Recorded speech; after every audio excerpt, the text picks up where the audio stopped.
Hello, and welcome to the SaWGuY Podcast.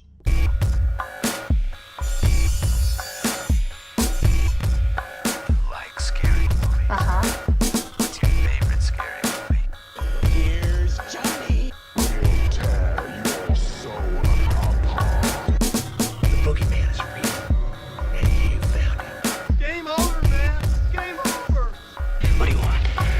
I want to hear you scream. The prime time, bitch! Welcome to the SaWGuY Podcast. I was torturing you guys with all my teaser videos, and it all led up to this final moment of episode number 1, which I'm going to bring and talk to you about right now. But drumroll first, what is it today, guys?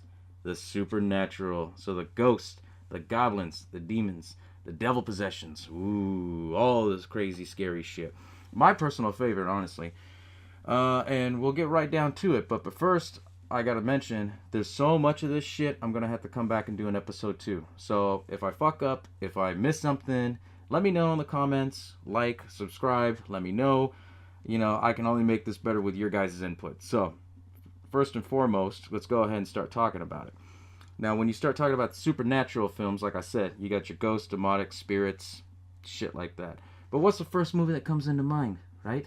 Everybody's first movie comes to mind. You ask these new generations now what they're really into as far as supernatural. They're going to tell you right off the bat, oh yeah, it's going to be Paranormal Activity.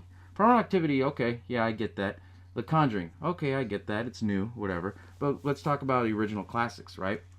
So if you're talking about the original classics, what's the first one that comes to mind? The Exorcist, right? The Exorcist is such a damn good film. Still scary to this day. It still holds up. I mean, it's right up there with number 1. I mean, you can't mess with that one right off the bat. Now, with Exorcist, what makes it so scary? I'm going to tell you, I think it's just the way that you believe in things. If you believe in faith and all that stuff, it's scary as shit.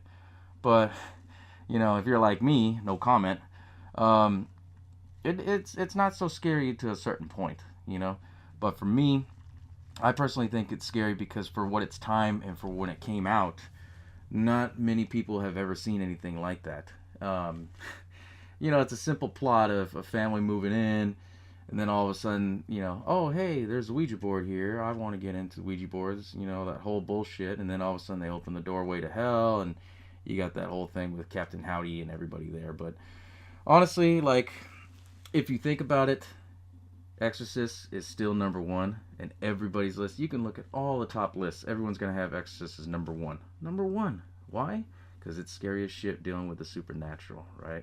But there is other examples. You know, like I said, there's Paranormal Activity. You got The Conjuring. On my list here, I wrote a bunch of lists down here. You all can't see it. You know, I cover that shit up. Movie magic, right? But anyways, there's also The Babadook, more recent.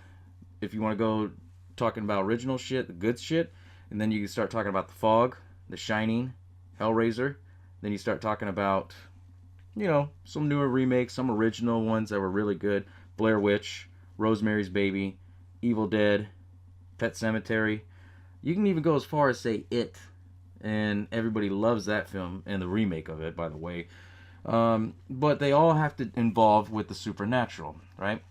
So when you start talking about the supernatural, what are the differences? What are the different meanings behind all of that, right? I'm going to tell you right now. So hold your horses, right? The difference between them, you have demonic, you have ghost, you have spirits. I would say more or less, obviously, ghost is something that you can't see, like Paranormal Activity, which the first one was great. The sequels, I wouldn't recommend. They're just not my cup of tea, right? Demonic, you have to deal with, basically, I would say something more like Insidious. Has to do with the unknown a little bit. Has to do with something trying to get you more religious, I guess you could say. Spirit can be a mixture of both, right? Now, I like the spirit ones because some of those are spooky as shit. Still to this day, I won't watch Lady in White. That scared the shit out of me as a kid. Yeah. But, you know, it is what it is. The Exorcist don't scare me, but Lady in White does, right? Yeah, I know. It's dumb. But when you start talking about it, what's the difference between all of them, right? You can even go as far as say, okay, Evil Dead. Evil Dead had to deal with more spirit-wise, more, how do you call it? Kind of demonic, because, you know, they had to read the saints and shit like that. But honestly, all of these movies, if you think about it, they all have that same common ground of following the supernatural. And the supernatural is, to me, the way I define it, is the unknown. And if you go back and look at every single horror film, you can go back all the way in the 30s with the old school Wolfman, Frankenstein, all that. They all came from the unknown, basically. You know, it was just, could this happen? Could this not happen? And that's what's cool about the supernatural, because so many fucking good films come out of it. Of course, you got your shitty ones that come out here and there, but they still all have that premise, and horror wouldn't be what it is today if you didn't have, you know, the whole subgenre of supernatural, then you break it down. You know what I mean? But what's your guys' thoughts on that? You know, hit me up on the comments. Let me know in Facebook, Twitter, leave a comment, because honestly, I like to hear your opinions on it. I really do. For me, when I look at all the different films that's around, I guess you could say, spiritual wise, Insidious is also one of my top guys, one of my top favorite ones that I like, you know, because you have, what I like about those entity ones is that they actually build up a character. So you have the lipstick demon, right? Paranormal Activity, yeah, you have a ghost, but you don't see it, so you don't build up a character, right? Look at what Conjuring 2 did, or in the first Conjuring even. You have Annabelle in the first one, then the second one, then you also have the possessed nun, which basically was the whole story almost. But that was really good for what it was. You basically build up a character, and then not so much as Hollywood and spawn off sequels, but you build up a story. And that's what makes it entertaining, at least to me as a horror fan, and to other people that I know as horror fans. But, you know, everybody has their different tastes, so I get it, basically. But, you know, if you look at it too, with the supernatural, another thing that I like on it is, what's the scare factor? Could this happen? Could this really be true? Things like that. You know, we all seen Paranormal Activity and the way that they did it. They did the Alfred Hitchcock method. So scary, it's real. We recovered it from this, we recovered it from that, blah, blah, blah, blah, blah. But you know what? It worked and made it that much scarier because no one really knew if it was real or not. And personally, I think that method worked damn good because, you know, if you go back and watch the first Paranormal Activity, it's really good. But the sequels and everything, they didn't need to do the sequels. I don't know why. But, you know, then you start talking about the older films like The Fog. The Fog, that was one of my favorites, watching it as a kid with my family. And, you know, I still watch it to this day. And it was scary because it makes you think, you know, if you live in an area where there's a lot of fog that comes through, who knows? Maybe it's, you don't know what's behind it. The unknown, you know? That's, to me, what I think about. But, I don't know. But usually, what I like about the supernatural, there's always a build-up to it, you know? Because supernatural can go both ways. You could do horror films with it, or you could do thriller, or you could do suspense, right? And personally, with me, I like the fact that they build up horror, but they also build it up with suspense. Some movies build it up and build it up and build it up, and then all of a sudden they have this big climax at the end, right? And that's usually pretty cool with it, how they do it. But personally, my favorite that I like, I don't know if I have really a favorite with the thriller or suspense, just because there's so many of them. But if you have to decide on that, I would say, I don't know, probably Rosemary's Baby. I mean, it hints all the way up that something's not right, something's not right. And then she trips out about the fact of how her baby is born and it's the son of the devil and all this other stuff. But, you know, I mean, it was good for what it is. I mean, it's scary if you think about it because we live in this, you know, new America kind of thing. And anything could happen if you really put your mind to it or really think about things. But, I mean, honestly, it depends. It goes back to what I was saying, too. Depends on your belief, how you look at things, da-da-da-da-da, right? But, I don't know. I mean, if you look at it, too, with supernatural films, are they still making supernatural films? Are they still going? And my answer to that is, hell yeah, they are. Because you look at it right now with It. They finally did the remake after all these years of talking about it.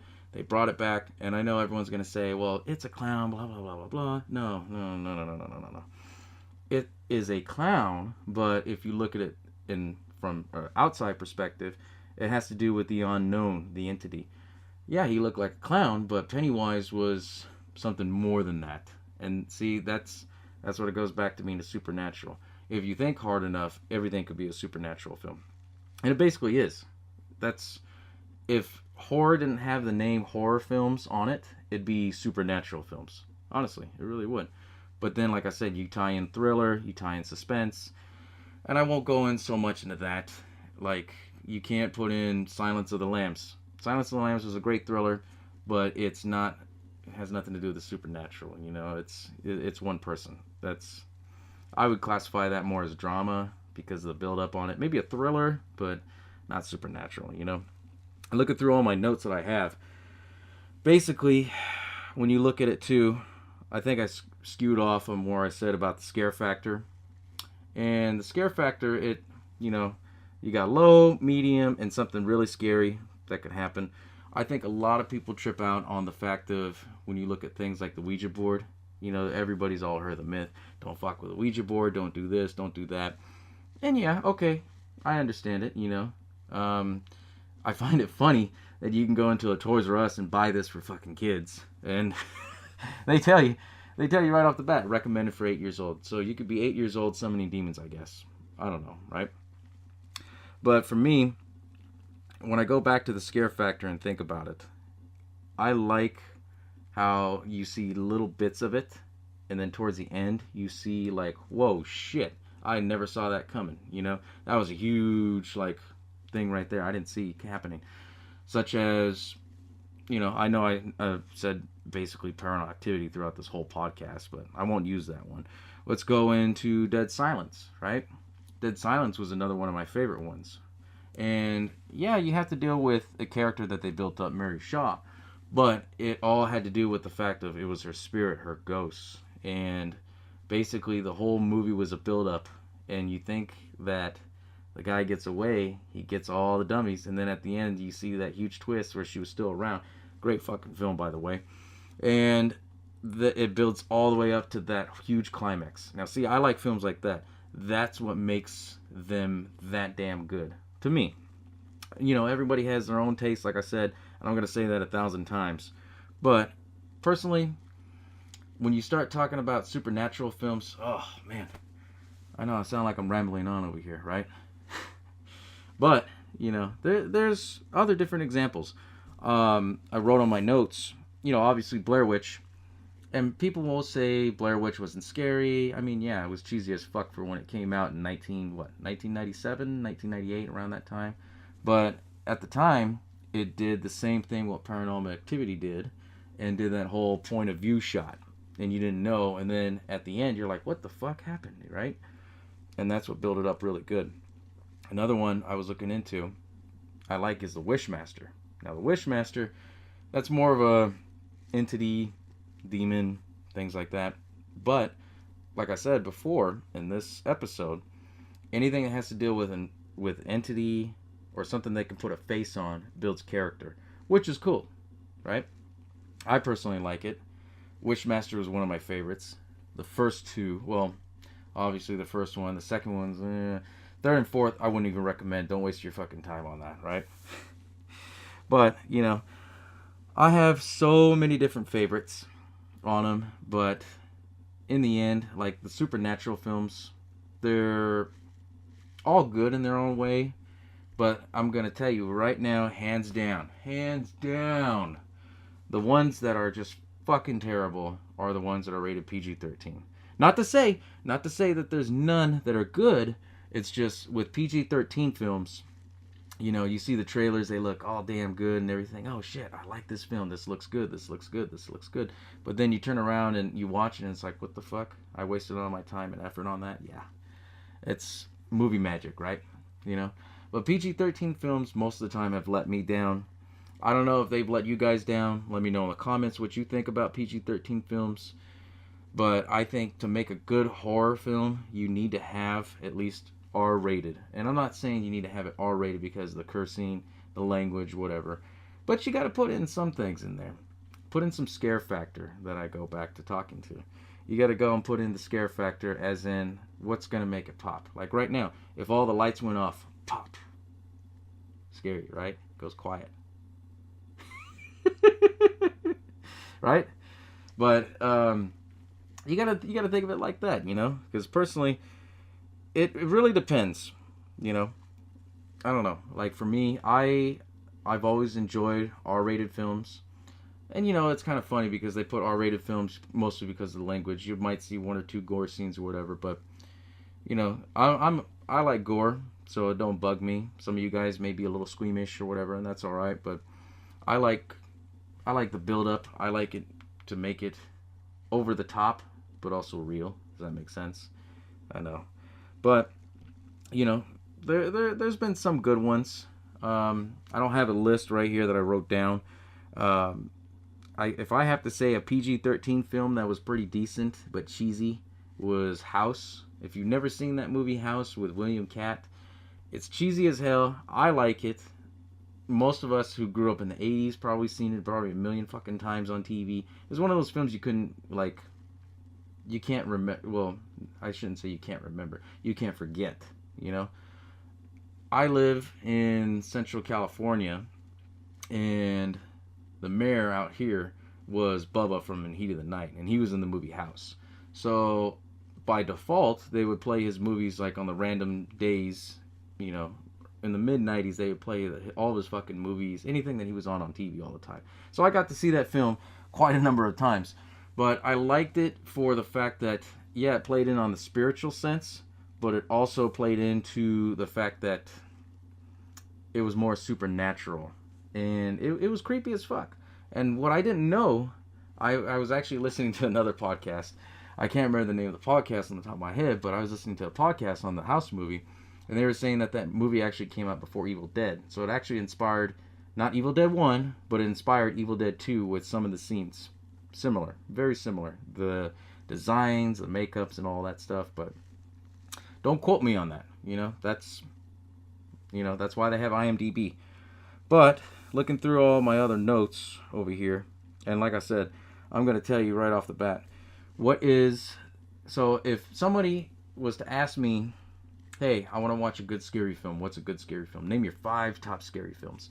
Obviously, I'm going to have to put Exorcist somewhere in the top 5. Could I do it as number 1? Yeah, I guess you could say you could do number 1. But if you have to do, like, true entity ones that are scary, I would have to put that in there for sure. But another one of my favorites is Pet Sematary.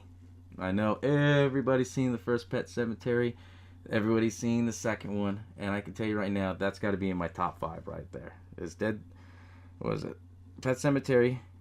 See, I lost my train of thought. I'm looking at my notes and looking at the camera at the same time. Right? I know. But put Pet Sematary in there. Exorcist. You would have to put, for sure, Dead Silence. That's one of the newer ones you have to put. The first Conjuring. Conjuring was really good. I guess you can go ahead and put other ones in there. Like, for sure, you got to put The Shining. Well, shit, this list has already gone past 5, you know, because I was going to say maybe Children of the Corn, maybe even Pumpkinhead. Pumpkinhead's another classic. If you haven't seen that one, check it out. That's a damn good one, too. But, you know, looking back on it, on if you had to pick 5 films that are just supernatural, scary as shit, I would say at least some of those that I just mentioned right off the bat. I like those personally. I watch them all the time, Halloween or not. You know, horror fans, we watch horror films all the time. But, you know, honestly, that's where I come from on supernatural films. Everybody has their own taste, like I said, and I'm going to keep repeating myself all the time on this. So, like I said, if I fuck up, it's the first video, right? Very first video, so if I fuck up, y'all let me know. You know, can't make this perfect without y'all. But anyways, my thoughts to end it on this episode today. Supernatural films, I like them. Would I watch them all the time? You know, obviously you get tired of the same shit every time, right? I personally like gore, but a good supernatural film to put on here and there, it's kind of creepy. I like the films that make you think, like, oh shit, could that happen? Oh shit, you know? Whenever you have those oh shit moments and you gotta walk to your car fucking fast or get into your house super quick, those are the ones you want to watch, you know? Every now and then, those are good. Personally, I like them all, but my all-time favorite and I know I'm going to get so much shit for this. I personally like The Shining, so maybe I might not get a lot of shit from it, but The Shining I like because it has to deal with more of the supernatural, the sacred Indian burial ground, things like that. You know, based off the same thing as Pet Sematary. And like I said, they all go back on a subplot context, things like that. But there's so many. The supernatural, I think you could put on the top, and then you can space it out to whatever that you want. So you can space it out into something with ghosts, something with demon possession, something with this, something with that. And that's something I haven't talked about, was demon possession. Now, demon possession, those ones, to me, they're not scary. Some people are scared of it because, you know, there's a lot of shit that goes around about demonic possessions, things like that. And who all hasn't seen Ghost Adventures, Ghost Hunters, all those ghost TV shows that you see now these days? I know they're probably played out. Maybe they're still playing them. Maybe they're not. I don't know. But I can tell you right now, everybody's all heard about something with the ghosts, Ouija board, don't fuck with spirits, EVPs, things like that. And it all goes down to what you believe. That's all. You know, for me, not too scary. For, you know, Jack and Jill over there, probably the scariest shit they've ever seen. But I don't know why the fuck I said Jack and Jill, but, you know, common names, right? But for me, it's not so scary. And personally, I would prefer to do mostly a slasher film. But I was raised in all different aspects of different horror films. But like I said, towards the end note on this, what I want everyone to take away from this is that supernatural films, they're basically the basis of all horror films. Supernatural films wouldn't, well, they would, but supernatural films basically changed the face of horror movies. So if you didn't have anything that had to involve the supernatural, could this happen, could that not happen, you wouldn't have some of these other good movies that came out. Something that makes them mysterious, like Michael Myers, Jason, Freddy. And even Freddy, to a certain point, you can say it's supernatural because it involves dreams, right? So my point being for this episode, for this podcast, if you've never seen a supernatural film, what the fuck is wrong with you? First off, no, scratch that. You know, I'm just fucking with y'all. But if you've never honestly have seen a supernatural film and you want to get into horror films, the first one I would say, if you can handle it, is Exorcist, because that's cream of the crop, right? If that one gets you, if you like films like that, you know, you can look it up on Google, the best supernatural films. There's so many. Personally, if you can't go wrong with any of them. You really can't. But if you really want a good one, look up Stephen King films. Wink, wink. Stephen King films, right off the bat, he had a lot of stuff that was out there that had to deal with the supernatural. And personally, you can't go wrong with any of the Stephen King films. You really can't. But out of all that, I would say, personally, supernatural films, it's whatever you do. If you get hyped up on a supernatural film, go see it. If it's PG-13, question that shit. I can tell you right now. The one good film that I thought was okay, because they filmed it in my hometown, was The Gallows. I like the concept of it. I like the fact of where they went with it. But it could have been a little better. You know what I mean? But, I mean, I like it because it was filmed in my hometown. That was basically the only thing, like, telling me not to bash it or anything. I'm not bashing it, but I'm just saying it was okay for what it was. But, you know, when you see PG-13 horror films, they leave a lot left on the table. And they purposely do that, so hopefully they spawn a sequel, they do something different with it, but, you know, that's another idea later on for another episode. We'll talk about the sequels, and oh man, let me tell you, I can go on and on with some of these sequels. Another film, if you really like gore, like me, but you like supernatural shit, I can recommend onto that, Hellraiser. Hellraiser is one of those other good ones. You don't see so much of the Cenobites in any of them, probably maybe a few minutes here and there, but it's a lot of good build-up, like I was saying earlier. And there's a lot of cool gore in it. So I know probably like 90% of you seen Hellraiser, and you're probably thinking, why the fuck are you going to recommend Hellraiser? Because Hellraiser was that damn good. At least the originals. When it got later on, like I said, you know, I'll talk about that later on in later episodes about the not supernatural. See, I'm talking about that all the time. About the sequels, right? But on an ending note, thank you for listening to my podcast. I'm going to plan to do more weekly. I gave out the wink for the second episode, what's coming up next. And hopefully you'll enjoy this video. It's just a little sample, a little taste. I try not to make my episodes too long. Try to keep your attention. But if, like I said, if there's any suggestions, comments, anything I missed, anything I fucked up, anything that you want to add, whether I suck, whether it was good, blah, blah, blah, leave it in the comments. I'm on Facebook. I'm on Twitter. I'm not hard to find, you know. And there's only one SaWGuy out there. Besides Billy, there's me, you know. And, you know, I ain't too hard to find. But thanks for tuning in. And by the way, I want to give a shout out to those few people that supported me through all this. Without you motherfuckers, I couldn't have done it without you. So you all know who you are. There's only a few of you. So thanks again for supporting me on that. And hope you enjoy this episode. Stay tuned for the next one. Oh, and by the way, I'll keep you guys filled in the loop with horror updates, horror news, things like that. If you guys prefer articles or videos, let me know. Like I said, this is a whole one-man show. So everything y'all sent, comments and everything, nobody sees it but this SaWGuy right here, right? So anyways, thanks for tuning in on this episode. I'll catch you guys next time, all right? Bow down to the